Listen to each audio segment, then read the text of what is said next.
ঈমানের জন্য কিছু বিষয়ে বিশ্বাস রাখা জরুরি, যেগুলোকে আমরা ঈমানে মুফাসসাল বলি। সেখানে আছে যে ব্যক্তি এই বিষয়গুলোর প্রতি ঈমান রাখবে সে মুমিন, আর এই বিষয়গুলোর প্রতি যার ঈমান থাকবে না সে মুমিন। নম্বরে আছে আল্লাহ রাব্বুল আলামিনের প্রতি বিশ্বাস রাখা, রাসূলুল্লাহ সাল্লাল্লাহু আলাইহি ওয়াসাল্লাম আল্লাহ তাআলার রাসূল, এর প্রতি বিশ্বাস রাখা। আল্লাহ রাব্বুল আলামিন পৃথিবীর শুরুলগ্ন থেকে আমাদের নবী পর্যন্ত যত পয়গম্বরের কাছে কিতাব নাযিল করেছেন সেগুলোর প্রতি বিশ্বাস রাখা। সাথে সাথে আরেকটা বিষয়ের প্রতি বিশ্বাস রাখা জরুরি, সেটা হলো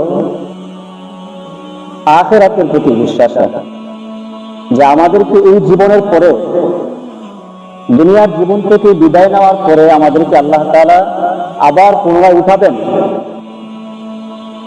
এর প্রতি বিশ্বাস রাখা। যদি কেউ আখিরাতের প্রতি বিশ্বাস না রাখে তাহলে সে মুসলমান থাকবে না।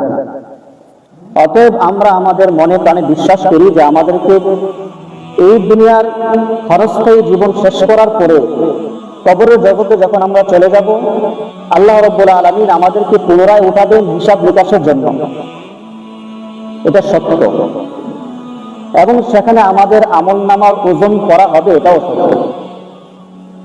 আমরা যেমন চাক্ষুষ দেখি যে মারা যাওয়াটা যেমন সত্য, মারা যায় মানুষ, আমরা সচক্ষে দেখি, এটা যেমন আমরা অবিশ্বাস করতে পারি না, ঠিক তেমনি ভাবে আমাদেরকে মৃত্যুর পরে আমাদের এই জীবনের প্রত্যেকটা বিষয়ের হিসাব নিকাশ আল্লাহ তাআলা নেবেন, এটাও সত্য।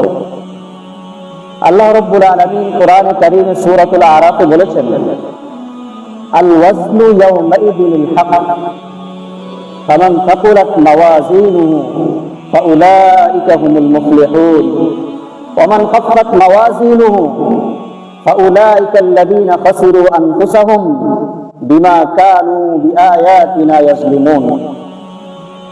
আল্লাহ তাআলা বলছেন, আল ওয়াজনু ইয়াওমাইযিনিল হক, আখিরাতে যে তোমাদের আমলনামা হিসাব হবে এটা সত্য।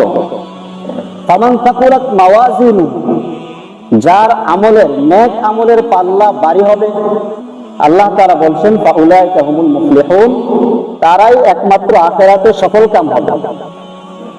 ওমান খাফফাত মাওয়াজিনুহু, আর যার নেকের পাল্লা হালকা হয়ে যাবে কিয়ামতের দিনে, ফাউলাইকা আল্লাযীনা খাসিরু, তারা এমন ব্যক্তি যে তাদের নিজের আখিরাত এবং দুনিয়া উভয়টাই ধ্বংস। বিমা কানু বিআয়াতিনা ইয়াজলিমুন, এই কারণে যা তারা নিজেদের উপর নিজেরাই জুলুম করে আসছে। এজন্য আমাদেরকে যে আখিরাতে উঠতে হবে এটা সত্য সঠিক।